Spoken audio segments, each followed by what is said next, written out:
Bulletcast for life.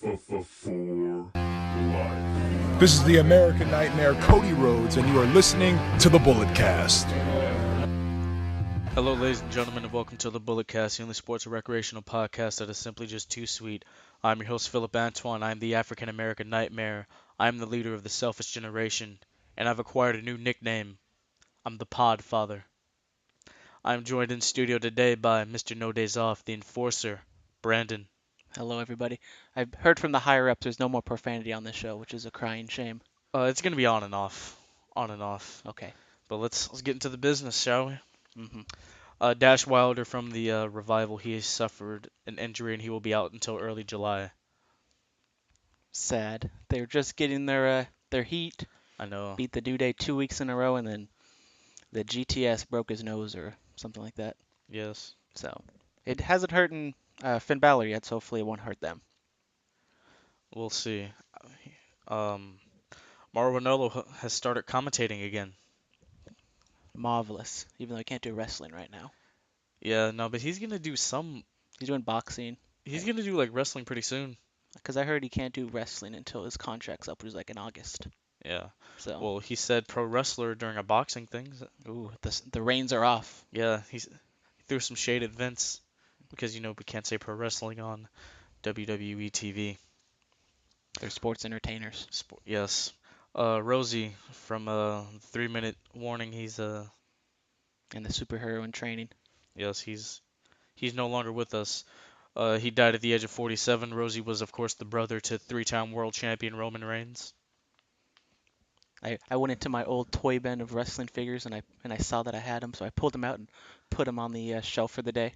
Put him on the shelf for the day. Next to the Hurricane, I have the Hurricane too. Oh wow, that's great. One last little. He was a part of the famous Samoan dynasty. How do you pronounce that? Anoa'i? I know, something like that. I'm not gonna butcher any names today. I don't want to, but he's a part of the Samoan dynasty. R.I.P. to Rosie, very entertaining performer. Mike Bennett and Maria Kanellis Bennett are headed to the WWE. And going to Smackdown. Straight to Smackdown, no NXT for them. Which, I mean, it's a little shocking. I felt like maybe they would go to NXT, but Maria is a main roster talent already. We've seen her do that. And Yes. Mike Bennett's style is pretty good for the WWE. He's not yes. much of a indie style, high flying spot fest type of guy. So He's technical. He's rugged. yeah, Great heel. Amazing heel.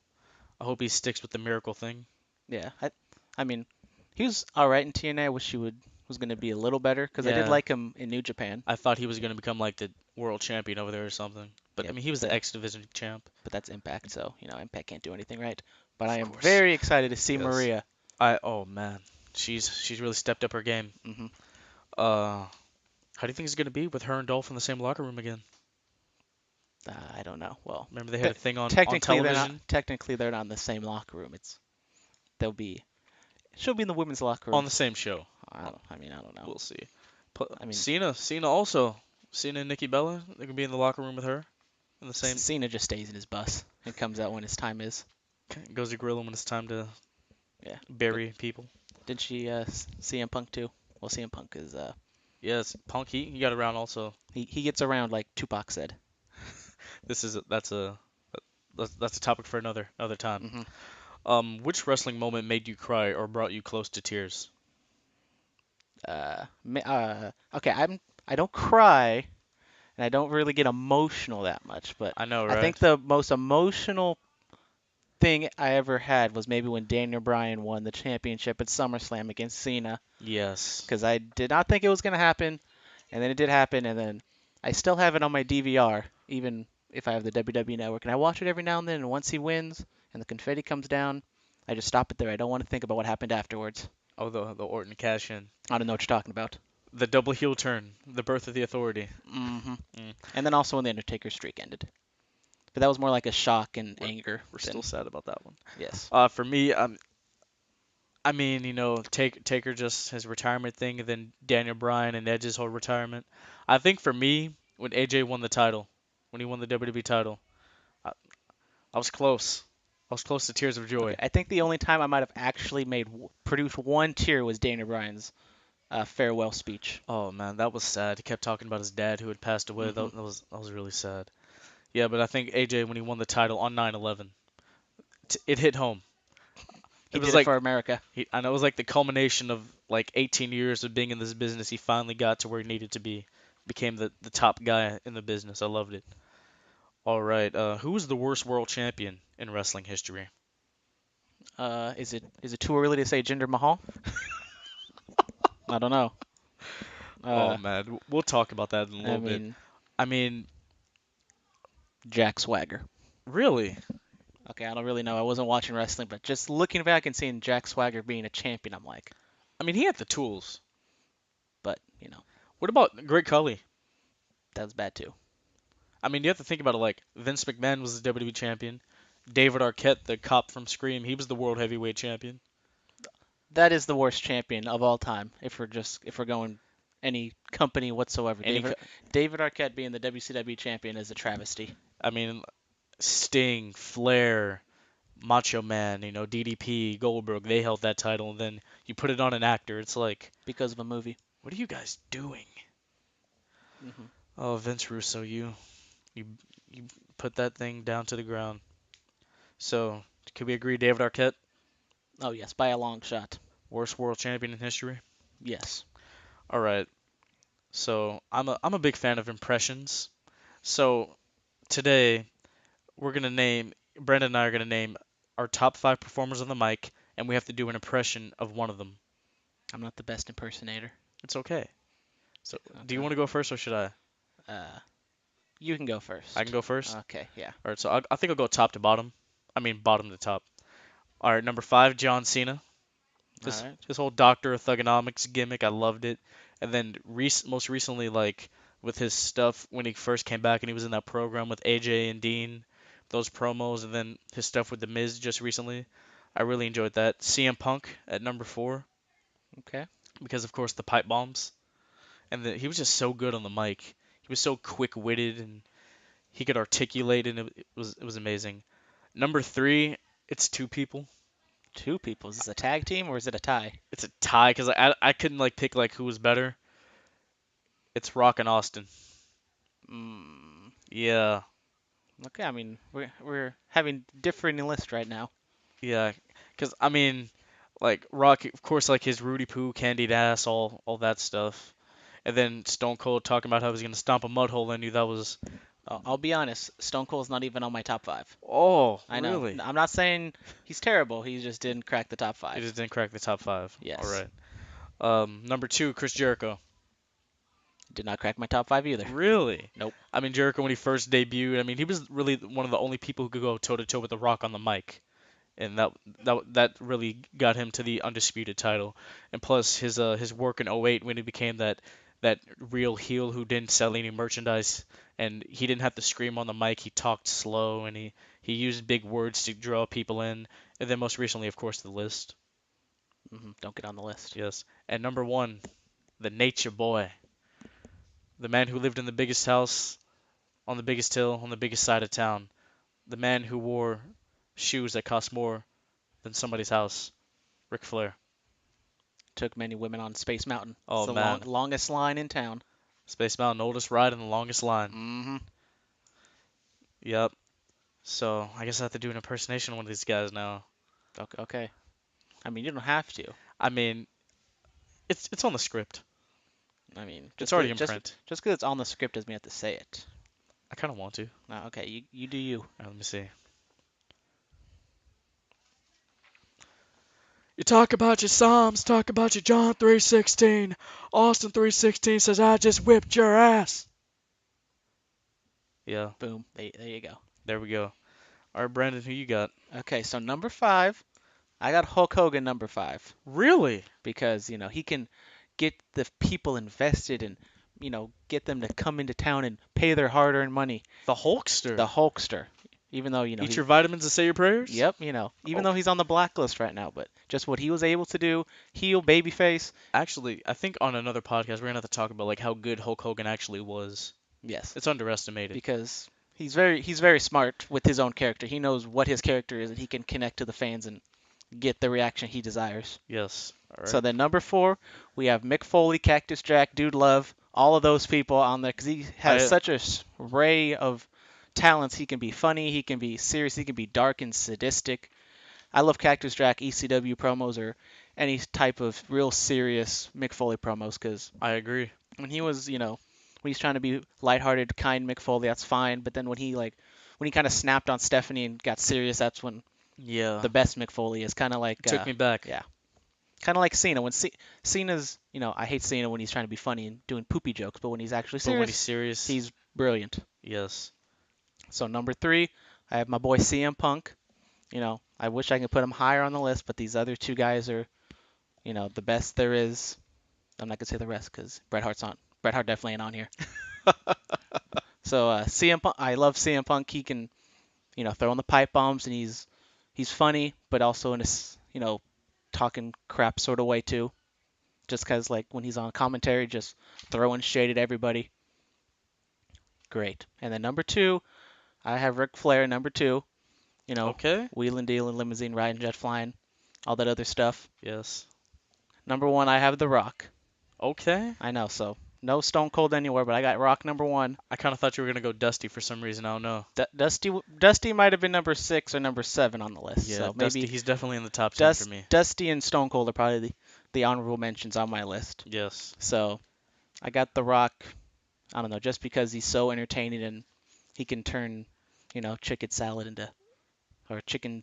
I'm not sorry. Chicken poop into chicken Well, salad. yes, I'm very flustered right now because the higher ups don't want me to curse. I know. Hmm Yeah, but have you seen Fast 8 yet?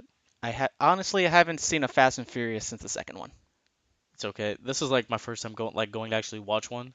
The Rock, he had some of his usual stuff in there, which made it all right for me to watch. Did he hit a rock bottom like last time? He did. He hit it on like a pole, on Ooh. like a little barrier. It was actually really funny. And he ripped his sleeve off and then threw it in the crowd and I wish. no, he didn't No. do all that. No. But yeah, that's an interesting list you have there. It's Hulk Hogan, that really got me. I was very, I was surprised Hulk Hogan was nowhere near you. I'm all about that money. Hulk Hogan can talk, he gets that money. That's all it comes down to in wrestling. It's true. That's true. You can impersonate one of them. I have to impersonate one of them. Okay. What you gonna do, brother, when the Hulkamania runs wild on you? There you go. That's all I got. That's as much as I'm giving you. It was brilliant. Hmm Still better than Roman. All right. The Raw recap. Samoa Joe defeats Y2J. Again. Again. Was it the third time he's beaten him already? He won by countout once. And Yeah. then How'd you like the promo between Seth and Joe? Is it getting you hyped for payback? It's real straightforward, nothing too fancy. Yeah, I like that. Samoa Joe wasn't screaming into the mic, which is always a good thing. Yes. And don't Seth Rollins, he's rehabilitating his babyface character after he should have turned babyface when he came back from the first injury. Yeah. And he got really cold after turning heel, and then Finn Balor gets hurt, and they had to turn him face. And yeah, but It was a whole thing. Payback there's not like one standout match, but there's probably gonna be a lot of good matches on there. Yes. But there's not one like match I'm totally looking forward to and ready to see. But this is one of them. It's gonna be a good match. We will see. All right. Alexa Bliss becomes the number 1 contender. Bay. Man, I can't wait to see her. I saw Alexa Bliss versus Bayley for the NXT Championship in Sacramento, Really? and now it's coming full circle for the Raw Women's Yeah, Championship they did in have San a thing Jose. in NXT.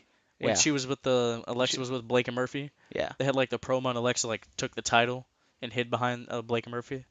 yeah.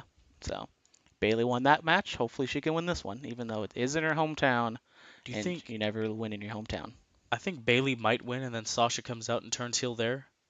Yeah, I really wanted Sasha to win. It was kind of a sloppy match in the beginning, but then it kind of turned up the last 5 minutes with the near falls when Sasha had was it Bliss or Mickey James in the bank statement? She had Somebody. Alexa. Yeah, and then she got kicked off, and then all that other stuff happened. She really went there with that Samoan drop. Yeah, and then Alexa just pushes her out the way and steals the victory. No, So, I thought Nia would have won because she's not like most girls. but All right, Jericho's promo backstage. He puts the Drifter on the list. after he was gonna put Mike Tom on the list. That's his name? No, his name's Mike Rose, something like that. Shout out to you knowing the dude's name. I didn't know his name. I just heard it on somebody else's podcast talking about it. Okay. Yeah, so That's shout out to the callers on the PW Torch livecast who know his name. Nice. Hmm And then Wyatt has another message for Randy Orton. Was Randy Orton supposed to see that because Randy Orton's not on Raw? Maybe he watches the YouTube clips. Because apparently, I mean, Shane said he doesn't watch Raw, so why would he expect his people to watch Raw? Maybe they're watching their competition. We don't know. But I still don't know what a House of Horrors match is. We're gonna watch the screen for 20 It's minutes. going to be either a Final Deletion or it's going to be an Ambrose Asylum with potted plants hanging from a steel cage. Or both. And either one I really don't want to see. But I don't know what they can do to, you know, Yeah. my Alright. imagination's going wild with all the different dumb little visuals they're giving us with the cockroaches and the worms and the skulls and everything. What if they did something like Full Metal Mayhem, like TNA? Remind me what that is again. They got so many gimmicks, like they all can get confused. It was just like a whole bunch. It was basically just like a no disqualification with like ladders and a whole bunch of stuff like that. And then I liked it when Abyss was in there because he had Janice's 2x4 with nails in it. Yeah. So it's probably gonna be a real spectacle match. Yeah, we're gonna be watching the screen for like 20 minutes, man. Once again, I saw Randy Orton versus Bray Wyatt in the main event of No Mercy. That was no fun to watch either. Yeah. Oh, you were there. That's right. That's when they had the real main event in the beginning because they had the presidential debate that time. Yeah, they were trying to get the views. Yeah, and the IC title match should have been the main event because that was the best match of the show. But, Oh yeah, that was really whatever. good. I remember that. Yeah. I should have been there. Tragic. All right. Finn Balor defeats Kurt Hawkins. In like 10 seconds. Yeah. He had a concussion. Apparently he got cleared because I think if you don't get cleared, he couldn't even do that. But Yeah. so Jinder Mahal knocking people out and gets rewarded Oh, for we're it. gonna get to him. And then Braun, my boy Braun Strowman, destroying people. He destroyed Kalisto, threw him in the garbage. Literally giving him the United treatment, dragging him around the stadium. I applauded him for that one. I'm not gonna lie. Good job, Kalisto. First day on Raw, you get thrown in a trash can. And then he got rid of the Golden Truth. Mm-hmm. And then the highlight of the night, when that ring broke, and my boy, the ref's name was John Cone. Yeah. Shout out to the Four Sportsmen podcast for Bump of the year right there. for giving me that name last night. I appreciate you boys. Yeah, John Cone, bump of the year. I mean that bump, I was like, ooh. It added to the whole element of the ring breaking. If you notice, they didn't have their LED lights on the ring apron and the poles. Oh yeah. I noticed that like midway through the show, saying something, and when the match happened, and they kept teasing the superplex spot. I was like, oh, it's going down. It's Yeah. gonna break. I mean they had a pretty good match though before the ring broke. I still think the first one was probably better. Yeah. I mean Braun he did the nip up again, kicked out of the KO punch. All surprised there. The way he hits Big Show with the power slams, it's also interesting. Yeah, I mean, when you're 400 something pounds, you gotta really lift him up and power slam him down. Yeah. Also, for the Smackdown recap, Jinder Mahal becomes the #1 contender to the WWE title. I mean, the 6 people in this match was kind of a joke. How do you not put Shinsuke Nakamura in that match? They're building him up. I know, but from a pure kayfabe real thinking, you put Jinder Mahal or Mojo Rawley in there instead of Shinsuke Nakamura. I didn't realize Mojo Rawley was in there. It makes no sense. Yeah, but Jinder won. The Bollywood Boys, they held Sami Zayn's leg, and then Jinder hits him with Dream Street, which is Ted DiBiase's move, but that's a whole other story. He hits him with that and becomes #1 contender. Do you remember Muhammad Hassan? Oh yeah. I think that's where they're going with this. Because you remember Hassan's gimmick was Because America hates Muslims. It was cut after the bombings or whatever. Like he was going to be the world champion. Until Undertaker buried him. Yeah. Literally. No, I think that's where they're going with this. So obviously Randy's going to win at Payback. I mean, It's yeah. inevitable. But I'm thinking this is just like a filler to get to something till SummerSlam. But then when the match actually happens, what's going to be in the back of my mind is, what if they actually go for it? I don't think they'll go for it. I mean, I have no problem Jinder Mahal being the #1 contender. I wish they built him up maybe a little bit more, like 2 weeks, like have this idea 2 weeks ago to kind of, because this kind of came out of nowhere. It did. Because he just got buried from Finn Balor.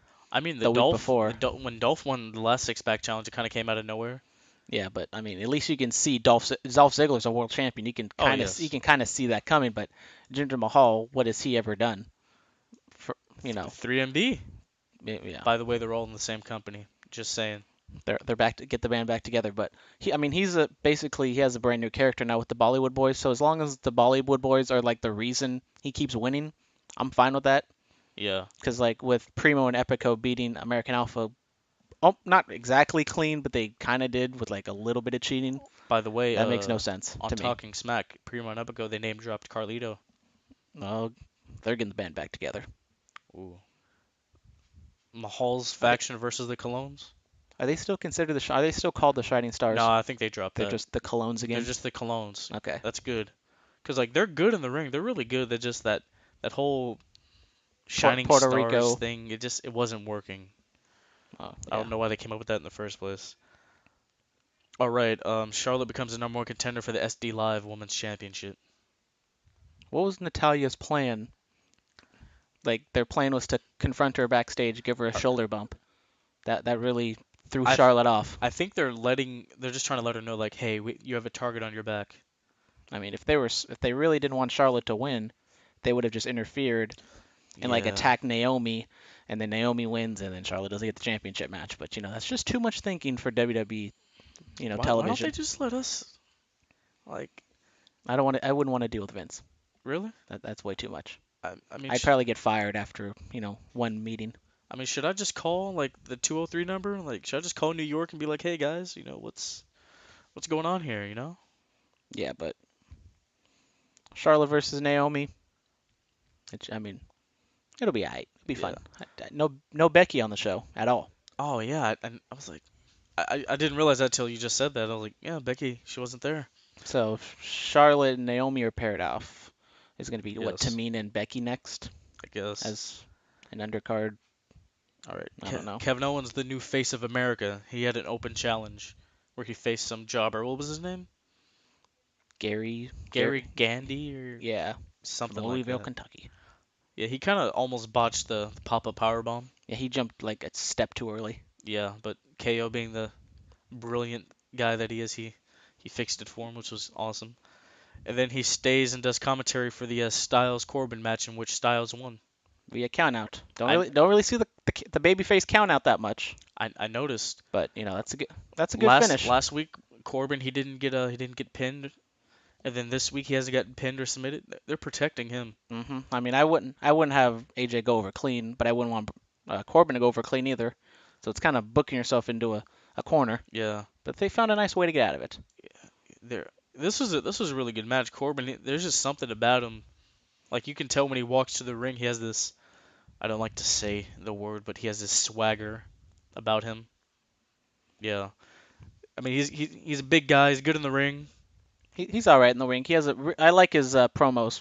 Yeah. He's a real I don't give a crap about anything attitude. And I think the move I like from him is like when they throw him and he just slides out the ring, quickly comes back and drops him with something. I like that. Yeah, they went to that spot twice. First time he got AJ, second time AJ ducked it, which is good storytelling. I know. So when Kevin Owens was on commentary, I was like, oh, Kevin Owens is just going to interfere and it's going to be a DQ. But they didn't do that. I know.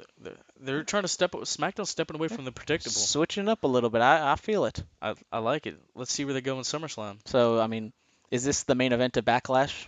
Kevin Owens versus AJ Styles, or are they still going to put Randy Orton and Jinder Mahal last? Could you imagine that? I don't want to think about that match because, the crowd doesn't care about either one of them. I mean, they like Randy. He's a star, but they don't love him that much because, I feel like the match against Bray Wyatt, I feel like Bray Wyatt's going to get a majority of the cheers. Oh, yeah, of course. It's probably going to be like 60-40 Bray Wyatt at the least. So. We'll see. Hopefully, I mean, Jinder got a lot of heat after he won that match. Yeah, he did. I heard all those boos. But, it is Kentucky.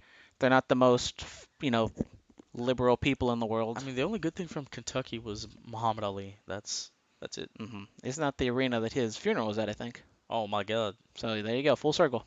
R.I.P. to the greatest. Full circle, you're right. All right, anything else about SmackDown, Raw? No, I mean, not really. Not really. You heard any rumors? You got any rumors going around? Might want to tell us about, or? I saw a YouTube video about how WWE is trying to get the rights to the Broken Brilliance. Yes. So even though it should be Matt's property, they're probably going to work out a deal where WWE just pays him a bunch of money to get the gimmick for themselves, so they can get all the merchandise and everything, so they can actually have the Broken Brilliance. Because right now the nostalgia factor is probably going to wear off within the next couple months once they tour all the towns. You're right. So hopefully the Broken Brilliance can come back to WWE. You're right. All right, my promo pick of the week is from the April 18th, 2013 edition of Impact Wrestling TNA. It's when Bully Ray was the World Heavyweight Champion over there, and he simply said, "You have no heroes left." This was a good promo because Bully Ray, he's perfect at being that real heel who can get heat where people want to throw trash at him. I like Bully Ray. I like him too. Wish he had a run in WWE, but I know. it is what it is. I finally got around to Super Card of Honor. The Young Bucks won me over. Finally. Yeah, it took you this long? It took me this long, yes. You watch all the matches? I skipped a couple of them, but I watched all the big matches. I watched it was like a 20-minute highlight video of like all the matches. Yeah. The Young Bucks, Marty Scurll won me over. I heard a lot of good things about him. Yeah, he's really good. I heard a lot of good things about him. He had a match with Adam Cole. He had a match in WCPW with Cody. You should check out. He beat Adam Cole but he defended the television championship, I think. So. The Young Bucks, it's not hard to impress me, but it's not easy either. But they did it. I don't see how the hell Jeff and Matt competed at WrestleMania after that. 3 matches in 3 days. 2 ladder matches in 2 days. They had a tailgate earlier before WrestleMania, and they still did that, and then they came to WrestleMania. It's crazy. All right, tell us about our match pick of the week. Okay, our match pick of the week is at New Japan Pro Wrestling at Sakura Genesis. Was it last Sunday? We had Shibata versus Okada for the I keep wanting to say the NWA, the IWGP Heavyweight Championship, and this match was just phenomenal. It was crazy, hard-hitting Shibata. This was his star-making moment. Should have been his star-making moment. He was just beating the hell out of Okada. Yes. I wanted Shibata to win, and then at the end I kind of felt bad for Okada because he kept taking it. And there's this one spot where, I don't want to encourage you to go watch it, but he gives Okada a headbutt, and you just hear this massive thud. Shibata looks up, and a streak of blood goes running down his face. I'm about to check this out. Yes, I mean, rumors are Shibata's career is over because of this match. Really? Not a blood clot, but something with swelling in the brain. I don't know exactly what the terminology is, but yeah, we're not doctors. Yeah, I just play one on TV.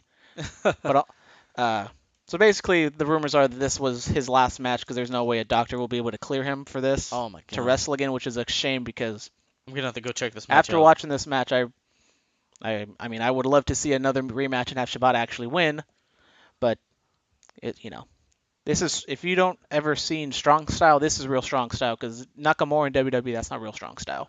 Yeah. This is a real strong style match. It is. All right. Once again, our sponsors for like the 4th or 3rd straight week, Lothian Productions, because we have these headset things. And provides us with our studio.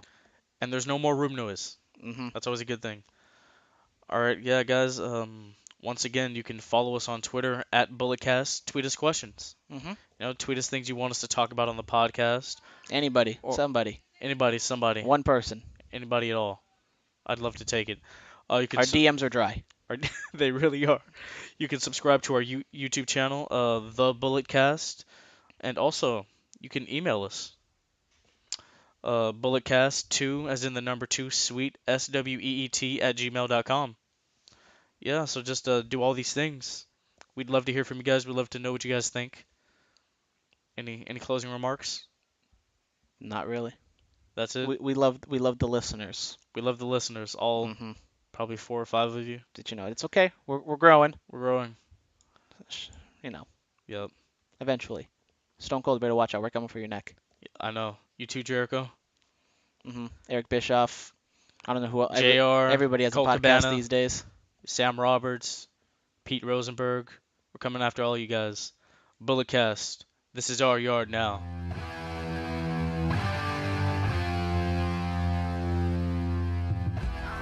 This has been the BulletCast. Thank you for listening.